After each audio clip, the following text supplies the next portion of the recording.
ला classes के इस YouTube channel पर आपका हार्दिक स्वागत है।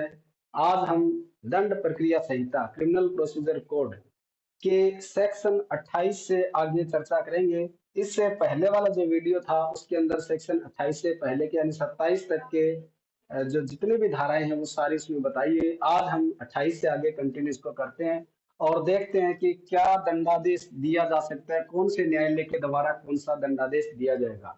अगर वीडियो आपको पसंद आए तो लाइक करें, शेयर करें और कमेंट्स करें। अगर आप चैनल पर नए हैं तो चैनल को सब्सक्राइब जरूर करें। चलिए करते हैं शुरुआत। धारा 28 दंडादेश यानी पनिशमेंट कौन सा न्यायालय क्या दे सकता है, इसको लेके धारा 28 ये कहती है कि दंडादेश जो हाई कोर्ट, एचसी का मतलब हाई कोर्ट दे सकता है। दंडादेश जो हाई कोर्ट देगा, कौन सा दंडादेश देगा, सेशन न्यायालय क्या दंडादेश देगा और असिस्टेंट सेशन जज कौन सा दंडादेश देगा, इसके बारे में धारा 28 में प्रावधान किया गया है। हाई कोर्ट का मतलब उच्च न्यायालय, तो उच्च न्यायालय क्या क्या दंडादेश दे सकता है ये धारा 28 में बताया गया है। सेशन कोर्ट का मतलब है 70 न्यायाधीश, 70 न्यायाधीश जो उसको सेशन न्यायाधीश या सेशन जज बोलेंगे। और तीसरा जो है असिस्टेंट सेशन जज, कौन सा, असिस्टेंट सेशन जज, जिसको सहायक 70 न्यायाधीश भी कहते हैं या सहायक सेशन जज भी कहते हैं। सेशन कोर्ट है, उसके साथ ही आपको देखना है अपर 70 न्यायाधीश, अपर 70 न्यायाधीश, एडीजे जिसको कहते हैं, कौन सा, अपर जिला एवं 70 न्यायाधीश। तो ये एडिशनल सेशन जज है, कौन सा है, एडिशनल सेशन जज, एडिशनल सेशन जज। फिर एक असिस्टेंट सेशन जज है। तो अपने को सेक्शन 28 में यह बताया गया कि हाई कोर्ट क्या दंडादेश दे सकता है, सेशन कोर्ट क्या देगा और असिस्टेंट सेशन जज क्या देगा, और जो एडीजे है असिस्टेंट सेशन जज जिसको कहते हैं वो कौन सा दंडादेश दे सकता है। तो हाई कोर्ट कौन सा दंडादेश देगा, विधि द्वारा प्राधिकृत, यानी ऐसा दंडादेश जिसको कानून के द्वारा अधिकृत किया गया वो सारे दंडादेश दे सकता है। क्या दे सकता है, विधि द्वारा प्राधिकृत कोई भी दंडादेश दे सकता है। जो कानून के द्वारा अधिकृत किया गया है वो सब दंडादेश कौन दे सकता है, हाईकोर्ट दे सकता है। यानी हाईकोर्ट कोई भी दंड दे सकता है जो आईपीसी सीआरपीसी में बताया गया, वो कोई भी दंड, कोई भी विधि द्वारा प्राधिकृत होना चाहिए, ऐसा कोई भी दंडादेश क्या कर सकता है, हाईकोर्ट दे सकता है। तो हमें यहाँ याद रखने वाली कोई बात नहीं है, केवल इतना याद रखना है कि विधि द्वारा प्राधिकृत कोई भी दंडादेश क्या कर सकता है, उच्च न्यायालय दे सकता है। सेशन कोर्ट या सेशन जज कौन सा दंडादेश देगा, तो सेशन जज कौन सा देगा, ये भी विधि द्वारा कोई भी दंडादेश दे सकता है, विधि द्वारा प्राधिकृत कोई भी दंडादेश दे सकता है। लेकिन अगर ये मृत्यु दंडादेश देगा, अगर ये मृत्यु दंडादेश देगा तो इसकी पुष्टि कौन करेगा, हाई कोर्ट के द्वारा पुष्टि की जानी चाहिए। यानी सेशन जज कौन सा दे सकता है, 70 न्यायालय 70 न्यायाधीश कौन सा दंडादेश देगा, सेशन जज लिख लिया आप, यहाँ को कोर्ट लिख रखा है मैंने, सेशन जज, सेशन जज कौन सा दंडादेश दे सकता है, तो सेशन जज भी हाई कोर्ट की तरह विधि द्वारा प्राधिकृत तो कोई भी दंडादेश दे सकता है। यानी ये भी हाई कोर्ट की तरह कोई भी दंडादेश दे सकता है, विधि द्वारा प्राधिकृत कोई भी दंडादेश। लेकिन अगर ये मृत्युदंड देता है, लेकिन प्रोविजो दे रखा है, परंतु अगर ये मृत्युदंड का दंडादेश देता है तो ऐसे मृत्युदंड के दंडादेश की पुष्टि किसके द्वारा होनी चाहिए, इस हाई कोर्ट के द्वारा कंफर्मेशन होना चाहिए, पुष्टि होनी चाहिए। तो मृत्युदंडादेश की पुष्टि किसके द्वारा होनी चाहिए, हाई कोर्ट के द्वारा इसकी पुष्टि हो जाती है तो ये मृत्युदंड भी देगा, दे देगा, मृत्युदंड तो दे ही देगा, ये कोई दिक्कत नहीं है। मृत्युदंड, आजीवन कारावास या कोई भी जो कारावास है वो सारे दे सकता है, ये सब दंड दे सकता है जैसे हाईकोर्ट देता है। लेकिन हाईकोर्ट तो अगर मृत्युदंड दे दे तो उसकी तो पुष्टि करवाने की कहीं आवश्यकता नहीं है, हाईकोर्ट अपने आप में प्राधिकृत देने के लिए। लेकिन सेशन ये 70 न्यायाधीश सेशन जज है, ये भी क्या कर सकता है, मृत्युदंड भी दे सकता है, आजीवन कारावास भी दे सकता है, या और कोई भी जिसको कानून के द्वारा प्राधिकृत किया गया वो सारे दंडादेश ये दे सकता है। लेकिन अगर ये मृत्युदंड देता है किसी मामले में तो ऐसे मृत्युदंड की पुष्टि कौन करेगा, हाईकोर्ट करेगा। यानी हाईकोर्ट अगर इसको कंफर्म कर देता है तो ये मृत्युदंड भी देगा, मृत्युदंड दे सकता है, हाईकोर्ट कंफर्म कर देगा तो उसकी मृत्युदंड क्या हो जाएगी, प्रमाणित हो जाएगी, मृत्युदंड की सजा दी जाएगी। बाकी अन्य कोई भी कारावास ये दे सकता है, आजीवन कारावास या और कोई भी दंडादेश दे सकता है। सेम यही पावर सेम यही पावर किसकी होगी? एडिशनल सेशन जज की होगी, यानी अपर सत्र न्यायाधीश जिसको कहते हैं, उसकी भी यही पावर है। यानी ये भी सेशन जज की तरह सारी शक्तियां, सारी इसको दंडादेश देने की पावर है, लेकिन अगर ये मृत्युदंड देगा तो इसकी भी पुष्टि हाईकोर्ट के द्वारा की जानी चाहिए। इसके बाद बचता है असिस्टेंट सेशन जज, क्योंकि जिले के अंदर आपको बताया मैंने सेशन जज होगा, उसके नीचे एडीजे होगा इसी रैंक का, तो दोनों की पावर सेम ही है, कोई फर्क नहीं है। एडिशनल सेशन जज की और सेशन जज की पावर्स में कोई फर्क नहीं है, बिल्कुल इक्वल है इनकी। अब इसी के साथ एक असिस्टेंट सेशन जज होता है जो जिले में बैठता है। ये असिस्टेंट सेशन जज कौन सा दंडादेश दे सकता है? तो इसके बारे में सेक्शन 28 का क्लोज 3 क्या कहता है? ये कहता है कि सहायक सेशन न्यायाधीश क्या दंडादेश दे सकता है? मृत्युदंड, आजीवन कारावास या 10 वर्ष से अधिक की अवधि के सिवाय कोई भी दंडादेश दे सकता है। यानी असिस्टेंट सेशन जज कौन सा दंडादेश दे सकता है? मृत्युदंड, आजीवन कारावास और 10 वर्ष से अधिक कारावास के सिवाय कोई भी दंडादेश दे सकता है। तो इसका मतलब क्या हुआ?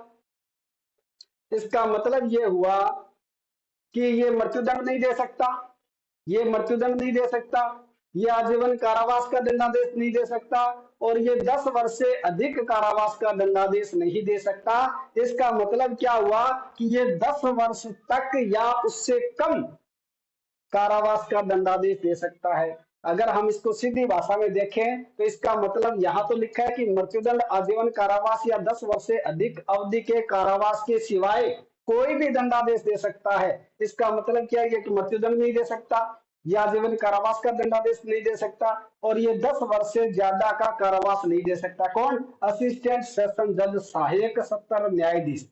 तो ये कौन सा दे सकता है? फिर ये क्या दे सकता है? ये दंडादेश दे सकता है, मृत्युदंड नहीं देगा, आजीवन कारावास नहीं देगा, और 10 वर्ष से ज्यादा के दंडादेश का आदेश नहीं दे सकता। इसका मतलब क्या हुआ कि ये 10 वर्ष तक का कारावास दे सकता है। क्या दे सकता है?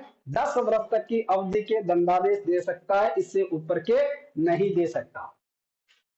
सेक्शन 28, कोई डाउट है तो बोलो यहां तक।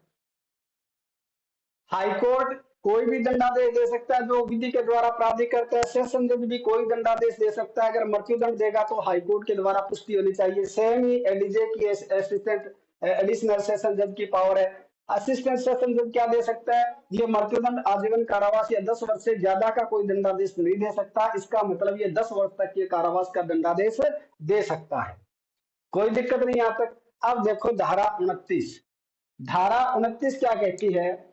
धारा 29 ये कहती है कि दंडादेश जो कौन देगा? मजिस्ट्रेट दे सकता है। यानी मजिस्ट्रेट है वो कौन कौन से दंडादेश दे सकता है? मजिस्ट्रेट, शब्द क्या है? मजिस्ट्रेट आया है। यहाँ पर हाईकोर्ट सेशन जज और असिस्टेंट सेशन जज और एडिशनल सेशन जज की बात थी। अब जो मजिस्ट्रेट वाली कैटेगरी है उनमें कौन कौन से पावर है इनको दंड देने की? तो मजिस्ट्रेट में हमने देखा कि एक तो होता है सीजीएम, चीफ जुडिशियल मजिस्ट्रेट। कौन सा? मुख्य न्यायिक मजिस्ट्रेट। एक हमने देखा कि ये इतने इसके अंतर्गत इसी के सुपरविजन में रहते हुए एसीजीएम भी होते हैं। एक होता है JM first, judicial magistrate first class, जिसको हम न्यायिक मजिस्ट्रेट प्रथम वर्ग कहते हैं। एक होता है जुडिशियल मजिस्ट्रेट सेकंड क्लास, जिसको न्यायिक मजिस्ट्रेट द्वितीय वर्ग कहते हैं। एक होता है मेट्रोपॉलिटन मजिस्ट्रेट, जिसको महानगर मजिस्ट्रेट कहते हैं। तो ये सारे मजिस्ट्रेट है। ये मुख्य न्यायिक मजिस्ट्रेट है, ये अतिरिक्त मुख्य न्यायिक मजिस्ट्रेट है, ये न्यायिक मजिस्ट्रेट प्रथम है, ये न्यायिक मजिस्ट्रेट द्वितीय वर्ग है, और ये महानगर क्षेत्र है तो वहां पर कौन सा होगा? महानगर मजिस्ट्रेट होगा। तो महानगर मजिस्ट्रेट में कौन कौन से मजिस्ट्रेट होंगे? महानगर में मुख्य जो मजिस्ट्रेट होगा एक तो वो होगा मुख्य महानगर मजिस्ट्रेट, यानी चीफ मेट्रोपॉलिटन मजिस्ट्रेट, और एक कौन सा होगा? मेट्रोपॉलिटन मजिस्ट्रेट यानी महानगर मजिस्ट्रेट। अब देखो कि मुख्य न्यायिक मजिस्ट्रेट क्या दंडादेश दे सकता है। मुख्य न्यायिक मजिस्ट्रेट कौन से दंडादेश दे सकता है? जो मुख्य न्यायिक मजिस्ट्रेट दंडादेश देगा वही दंड कौन दे सकता है? एसीजेम या एडिशनल चीफ जुडिशियल मजिस्ट्रेट दे सकता है। ठीक है, तो मुख्य न्यायिक मजिस्ट्रेट कौन से दंडादेश दे सकता है? धारा 29 के तहत मुख्य न्यायिक मजिस्ट्रेट कौन से देगा? मृत्युदंड, आजीवन कारावास या 7 वर्ष से अनधिक अवधि, 7 वर्ष से अनधिक अवधि के सिवाय कोई भी दंडादेश दे सकता है। क्या दे सकता है?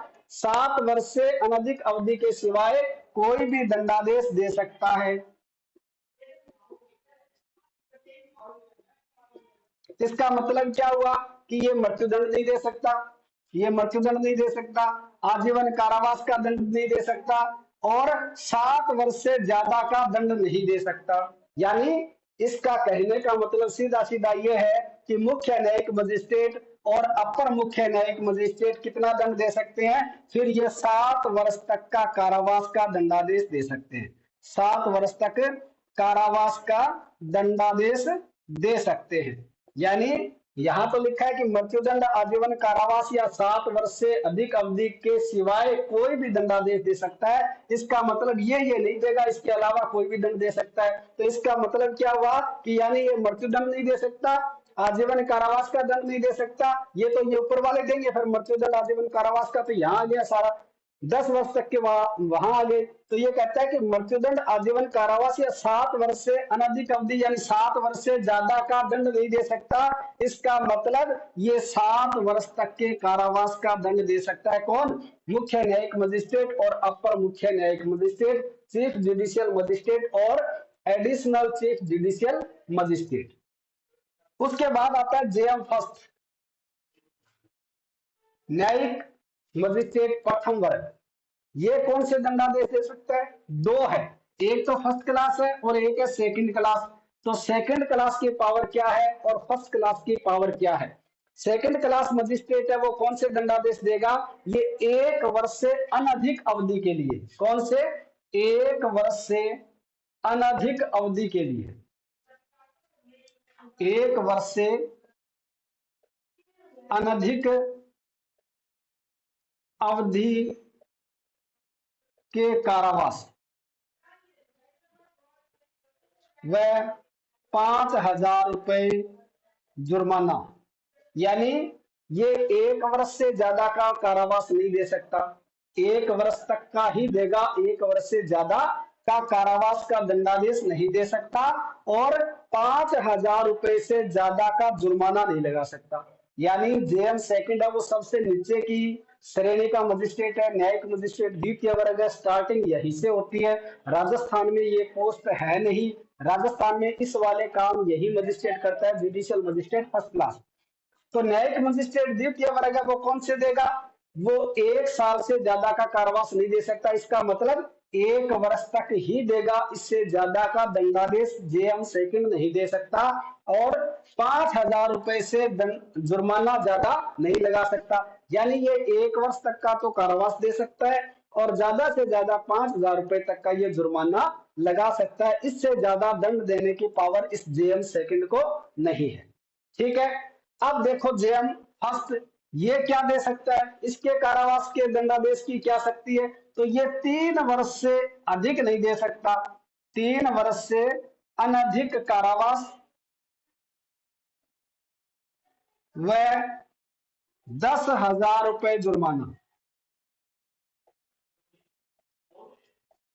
बस ये क्या कर सकता है? ये 3 वर्ष से ज्यादा का कोई भी दंडादेश नहीं दे सकता और 10,000 रुपए से ज्यादा का जुर्माना नहीं लगा सकता। इसका मतलब क्या है?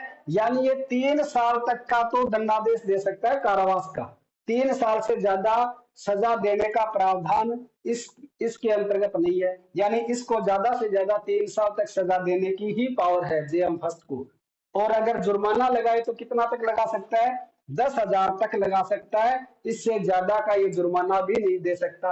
10,000 1 रुपया भी ये जुर्माना नहीं लगाएगा, 10,000 तक ही लगा सकता है। नीचे 1 रुपए से लेकर के ऊपर तक 10,000 रुपए तक ये लगा सकता है 3 वर्ष तक। यानी क्या है? 3 वर्ष तक है, मिनिमम नहीं लिखा है यहाँ पर, ये नहीं लिखा कि 1 वर्ष से ज्यादा और 3 वर्ष से कम। यहाँ सिर्फ 3 वर्ष तक लिखा है, 3 वर्ष से ज्यादा नहीं लिखा है, 3 वर्ष से ज्यादा नहीं। तो यानी ये 1 सेकंड से लेकर के 3 वर्ष तक की सजा ये सुना सकता है, इससे ज्यादा नहीं दे सकता। जेएम सेकंड क्या दे सकता है, 1 वर्ष से ज्यादा का कारावास नहीं होगा, मिनिमम कुछ नहीं लिखा, यानी 1 सेकंड से लेके 1 साल तक का कारावास ये दे सकता है, और 1 रुपए से लेके 5,000 रुपए तक जुर्माना ये लगा सकता है। तो ये जेएम सेकंड की पावर और ये जेएम फर्स्ट की पावर। अब देखो मेट्रोपॉलिटन अगर एरिया है, महानगर क्षेत्र है, तो महानगर क्षेत्र में जो महानगर मजिस्ट्रेट होंगे वो कौन से होंगे, तो एक तो होगा चीफ मेट्रोपॉलिटन मजिस्ट्रेट, मुख्य महानगर मजिस्ट्रेट। तो मुख्य महानगर मजिस्ट्रेट को क्या पावर है, और जो मेट्रोपॉलिटन मजिस्ट्रेट है, महानगर मजिस्ट्रेट, उसको क्या पावर है। तो जो मुख्य महानगर मजिस्ट्रेट है उसको वही पावर है जो किसी जिले में मुख्य न्यायिक मजिस्ट्रेट को होती है। यानी किसको, यानी इसको जो पावर है ना, वही पावर किसको है, चीफ मेट्रोपॉलिटन मजिस्ट्रेट को, यानी महानगर मजिस्ट्रेट को। तो हम अगर ये कह दें कि ये CMM यानी चीफ मेट्रोपॉलिटन मजिस्ट्रेट, तो ये भी कितना ही पावर, कितने तक दे सकता है, 7 वर्ष तक का कारावास का दंडादेश तक दे सकता है, इससे ज्यादा का ये दंडादेश नहीं दे सकता। यानी ये मृत्युदंड, आजीवन कारावास या 7 वर्ष से ज्यादा का कारावास की सजा ये नहीं दे सकता। तो मुख्य न्यायिक मजिस्ट्रेट और मुख्य महानगर मजिस्ट्रेट दोनों की पावर सेम है, दोनों की पावर क्या है, सेम है। इसलिए मैंने यहां लिखा है CMM वर्सेज CJM, मुख्य न्यायिक मजिस्ट्रेट। तो ये किसके इक्वल है, ये मुख्य महानगर मजिस्ट्रेट के इक्वल है। कौन, मुख्य न्यायिक मजिस्ट्रेट, दोनों की सेम ही है। तो CJM जो पावर दे सकता है वही कौन दे सकता है, मुख्य महानगर मजिस्ट्रेट दे सकता है। महानगर मजिस्ट्रेट है वो कितना दंड दे सकता है, तो वो दंड दे सकता है जो जुडिशियल मजिस्ट्रेट फर्स्ट क्लास दे सकता है। कौन, जुडिशियल मजिस्ट्रेट फर्स्ट क्लास। यानी ये जो है इसकी जो पावर है वो किसको है, महानगर मजिस्ट्रेट को है। जैसे मैंने यहाँ लिख रखा है महानगर मजिस्ट्रेट, तो महानगर मजिस्ट्रेट भी किसके इक्वल है, इस जेएम फर्स्ट के इक्वल है। यानी ये महानगर मजिस्ट्रेट कितना दंडादेश दे सकता है, ये 3 वर्ष से ज्यादा का कारावास नहीं दे सकता और 10,000 रुपए से ज्यादा का जुर्माना नहीं लगा सकता। महानगर मजिस्ट्रेट होगा कहां पर, महानगर क्षेत्र में होगा। तो महानगर क्षेत्र में न्यायिक मजिस्ट्रेट फर्स्ट क्लास को क्या बनाया जाता है, महानगर मजिस्ट्रेट बनाया जाता है, इसलिए वहां MM है और यहाँ JM है। तो पावर सेम ही है, जेएम की और MM की सेम है, इसलिए मैंने यहां लिख रखा है JM equal MM equal JM first class. Second class का यहाँ कोई ऑप्शन नहीं है, यहाँ मेट्रोपॉलिटन एरिया में सेकंड क्लास का कोई ऑप्शन नहीं है। तो MM होगा महानगर मजिस्ट्रेट, फिर उससे ऊपर जो होगा वो CMM होगा। अपर मुख्य महानगर मजिस्ट्रेट हो सकता है यहाँ पर, लेकिन उसको भी वही पावर होगी जो इस ACJM को, यानी CJM, ACJM और CMM और ACMM ये सब इक्वल ही है, सब इक्वल है। ये वाले और ये वाले और ये मेट्रोपॉलिटन मजिस्ट्रेट ये इक्वल है, इनकी पावर सेम ही बताई गई है धारा 29 के तहत। यहां तक कोई डाउट है किसी को तो वो बोल सकता है, यहां तक कोई दिक्कत है तो बोलो। हाँ भाई श्रेयांश,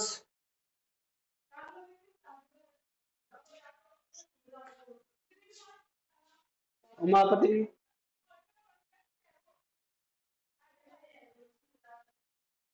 उमापति जुड़े हो ना।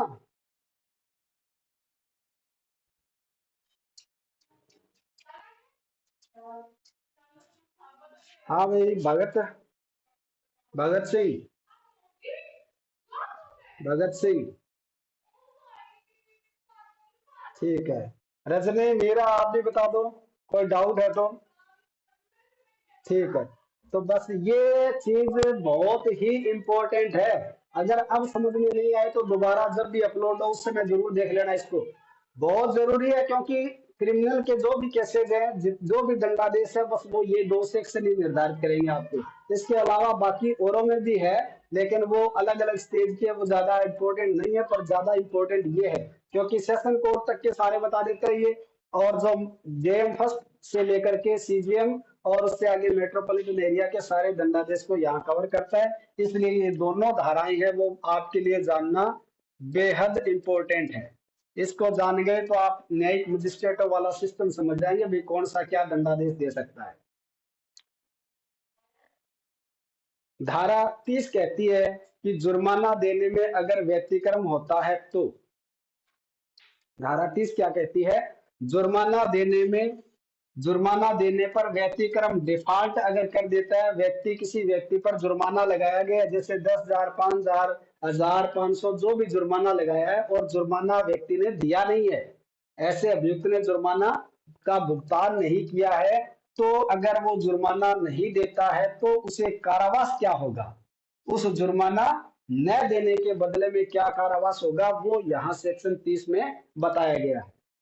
ये कहता है सेक्शन 30 कि किसी मजिस्ट्रेट का न्यायालय जुर्माना देने में व्यतिक्रम होने पर इतनी अवधि का कारावास अधिनिर्णित कर सकता है जो विधि द्वारा प्राधिकृत है। यानी कितना दे सकता है, उतना दे सकता है जितना विधि के द्वारा प्राधिकृत है।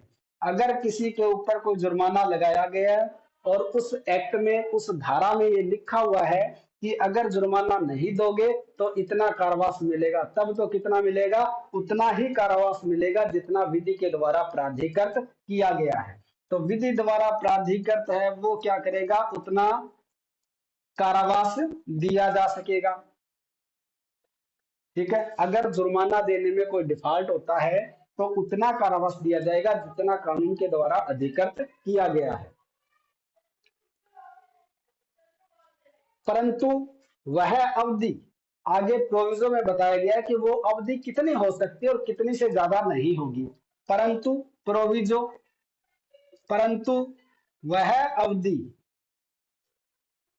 परंतु वह अवधि धारा 29 के अधीन मजिस्ट्रेट की शक्ति से अधिक नहीं होगी। यानी ये जो धारा 29 में जो पावर दी गई है मजिस्ट्रेट को, उससे ज्यादा का व्यतिक्रम होने पर कारावास नहीं दिया जाएगा। मान लो मजिस्ट्रेट को पावर है 3 वर्ष तक की सजा देने का और जुर्माना उसने दिया नहीं, तो फिर वो ये नहीं है कि 4 वर्ष का कारावास दे देगा जुर्माना न देने पर। यानी मजिस्ट्रेट को जो शक्ति है उससे ज्यादा का कारावास नहीं दिया जाएगा अगर किसी अभियुक्त ने अपने जुर्माने का भुगतान नहीं किया है। तो सेक्शन 29 में जो मजिस्ट्रेट को पावर है उससे ज्यादा की अवधि का कारावास नहीं दिया जाएगा अगर जुर्माना देने में व्यतिक्रम किया गया है तो।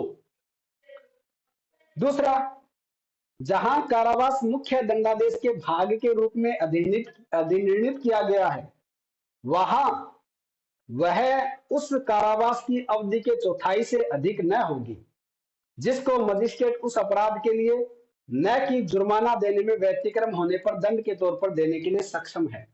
अगर कारावास मुख्य दंडादेश के अलावा दिया गया है, मान लो ये कहता है कि आपको 3 वर्ष की सजा और 10,000 रुपए का जुर्माना लगाया जाता है, अगर आप 10,000 रुपए जुर्माना देने में व्यतिक्रम करते हैं तो आपको कितना कारावास मिलेगा, तब उस सजा का, उस जो दंडादेश था उस अपराध के लिए, उसके 1/4 से ज्यादा नहीं होगा। कितना नहीं होगा, 1/4 के कारावास से ज्यादा का नहीं होगा, 1/4 से ज्यादा का दंडादेश नहीं दिया जा सकेगा।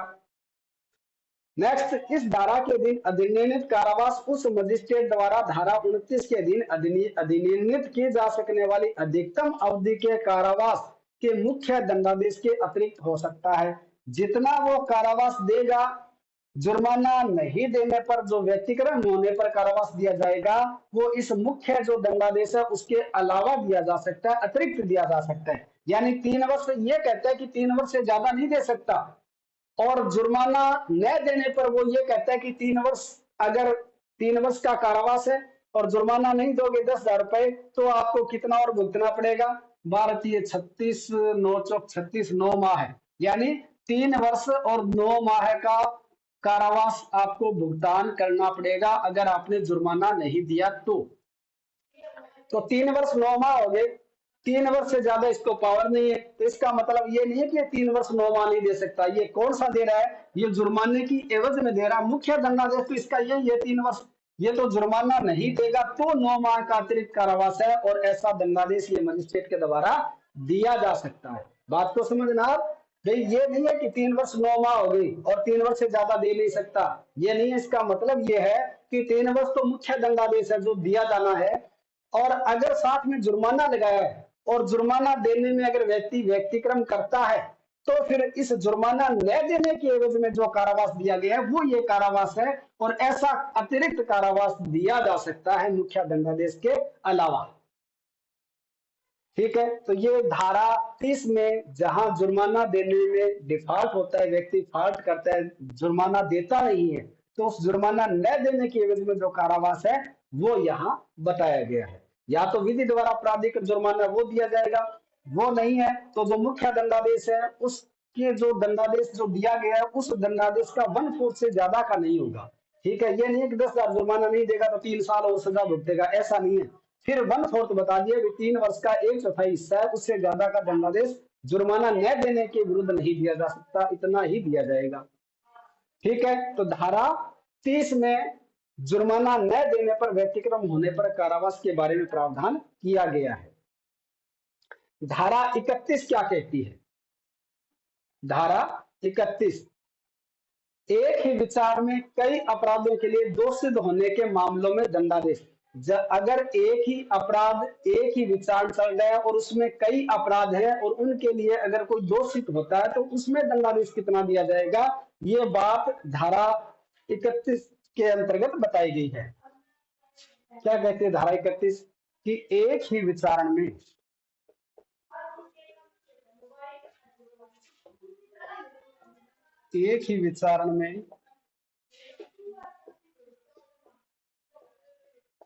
कई अपराधों के लिए दो सिद्धि। एक ही अपराध में एक ही विचारण में कई अपराधों के लिए दो सिद्धि। जहां एक विचारण चल रहा है और उसमें कई अपराध हैं तो उनके लिए दो सिद्ध किया जाएगा, तो कितना दंडादेश दिया जाएगा, ये धारा 31 बताती है कि ऐसे मामलों में दंडादेश क्या होगा। मान लो किसी पर अपराध है 323 का भी है, 341 का भी है, 325 का भी है, 326 का भी है, यानी ऐसे में क्या हो गया कि भाई अपराध कई हो गए, विचारण तो सबका एक ही चल रहा है, ट्रायल तो सबका एक साथ ही चल रहा है, एक ही केस चल रहा है, एक केस में कई धाराएं हैं यानी कई आरोप है। तो 323 में सजा का प्रावधान अलग है, 41 में अलग है, 25 में अलग है, 326 में अलग है। तो ये कहता है कि अगर एक विचारण चल रहा है और उसमें अगर कई अपराध हैं तो ऐसे मामलों में जो दंडादेश है वो क्या होगा, वो कैसे दिया जाएगा, ये बताता है। क्योंकि हमने पहले देखा कि जेएम फर्स्ट 3 वर्ष से ज्यादा नहीं दे सकता, 3 वर्ष से ज्यादा नहीं दे सकता, लेकिन 325 326 में तो सजा का प्रावधान ज्यादा भी है। तो क्या वो ऐसे दंडादेश, जैसे मान लो 323 में वो 1 वर्ष की सजा देता है, 341 में वो 1 माह की सजा देता है, 325 में वो 3 वर्ष की सजा देता है, 326 में वो 2 वर्ष की सजा देता है या 3 वर्ष की। तो ऐसे में तो ये ज्यादा होगी, 1 वर्ष और 3 वर्ष और 3 वर्ष, 3 और 3 6 और 1 7 और 7 वर्ष 1 माह। तो क्या ऐसा जेएम 7 वर्ष 1 माह की सजा दे सकता है, दंडादेश दे सकता है? इसी को लेके क्लियर किया गया है कि अगर एक ही विचारण है और कई अपराध हैं तो उनमें जो दोष सिद्ध किया जाएगा तो दंडादेश किस प्रकार से दिया जाएगा, ये यहाँ बताया गया है। अब देखो आप इधर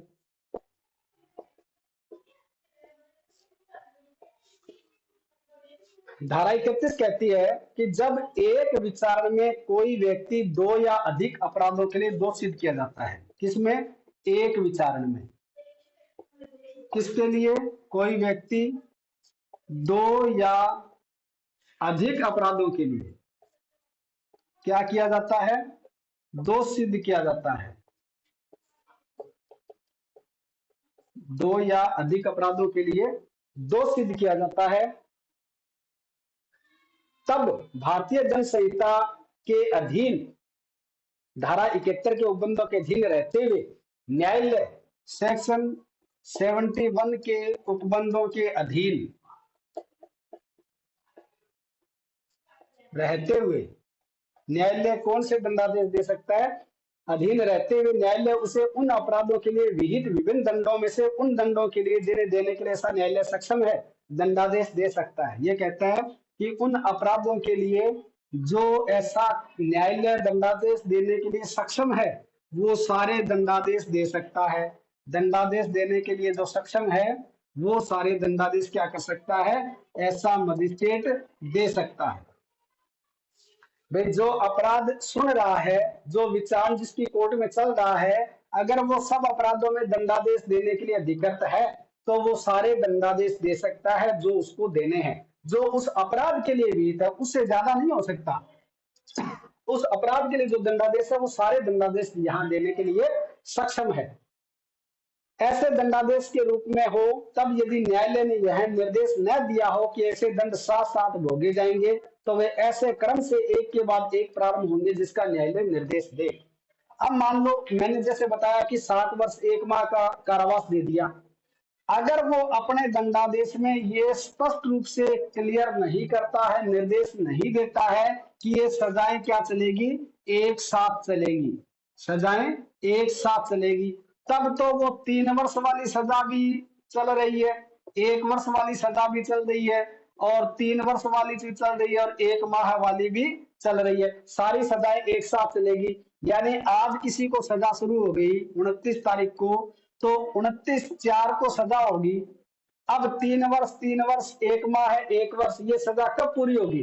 अगर कोर्ट दंडादेश देते समय ये अगर स्पष्ट रूप से लिखती नहीं है दंडादेश में कि सभी सजाएं एक साथ चलेगी, तब तो सारी सजाएं क्या चलेगी, एक साथ चलेगी।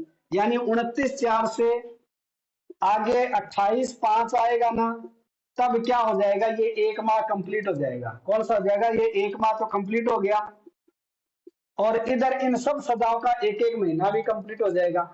ऐसे ही फिर जैसे 1 वर्ष होगा, आगे 2024 आएगी तो इसका 1 वर्ष हो जाएगा, इसका भी 1 वर्ष हो जाएगा, इसका भी 1 वर्ष हो जाएगी, यानी इनकी 2-2 वर्ष बचेगी और ये कंप्लीट हो जाएगा। फिर आगे 25 और 26 में जाकर के ये क्या हो जाएगा, इनकी भी सजा कंप्लीट हो जाएगी सबकी। तो यानी 23 से लेके 26 तक ये 7 वर्ष का जो अलग अलग कारावास दिया गया था वो सारा इसी के साथ ही कंप्लीट हो जाएगा। यानी एक सजा 3 वर्ष की होगी, तब ये भी 3 वर्ष कंप्लीट हो जाएगी, ये भी 1 वर्ष हो जाएगी, और ये 1 माह भी हो जाएगा। कब होगा, अगर न्यायालय इस दंडादेश में ये लिखता है कि सजाएं एक साथ चलेंगी, तब तो एक साथ हो जाएगी। अगर ये लाइन नहीं लिखता है और फिर ऐसा दंडादेश देता है एक ही विचार में कई अपराधों के लिए, तो फिर ये दंडादेश कैसे लागू होगा, कैसे दिया जाएगा, फिर एक के बाद एक, फिर क्या होगा, एक के बाद एक सजा भुगती जाएगी। फिर यानी पहले तो 1 महीने का भुगतान करेगा, 1 महीना जब कंप्लीट कर लेगा तब तो ये वाली खत्म हो जाएगी। फिर 1 वर्ष भुगतान कर लेगा तब ये वाली खत्म होगी। फिर 1 वर्ष के बाद फिर 3 वर्ष ये वाली शुरू होगी, ये कंप्लीट करेगा, फिर 3 वर्ष ये पूरी हो जाएगी, उसके बाद फिर से 3 वर्ष और भुगतना पड़ेगा। तो ऐसे ये 23 से लेके 2030 तक क्या करेगा, ये 7 वर्ष 1 माह सजा अपनी कंप्लीट करेगा। तो अगर लिख देता है एक साथ चलेंगी तब तो सारी सजा एक साथ ही कंप्लीट हो जाएगी। अगर नहीं लिखता है तो फिर क्रमवाई चलेगी, एक के बाद एक, यानी पहले एक पूरी होगी, फिर दूसरी पूरी होगी, फिर तीसरी, फिर चौथी, ऐसे जितने भी अपराध हैं उन सब की सजाएं क्रमवाई चलेगी, एक के बाद एक पूरी होगी। तो धारा 31, अगर एक ही विचारण है और कई अपराध हैं तो उनके लिए जो दोष सिद्ध करेगा तो दंडादेश कैसे देगा, तब लिखना पड़ेगा कि सजाएं एक साथ चलेगी या सजाएं एक के बाद एक भुगतान की जाएगी, ये बात लिखना पड़ेगा। एक साथ लिख दिया तब तो ठीक है, अगर ये बात नहीं लिखी निर्णय में तो फिर इसका अर्थ ये निकाला जाएगा कि इसका मतलब जज साहब क्या देना चाहते हैं, एक के बाद एक सजा देना चाहते हैं, फिर एक के बाद एक सजा से दंडादेश दिया जाएगा। धारा 31 कंप्लीट। कोई डाउट है तो बोलो।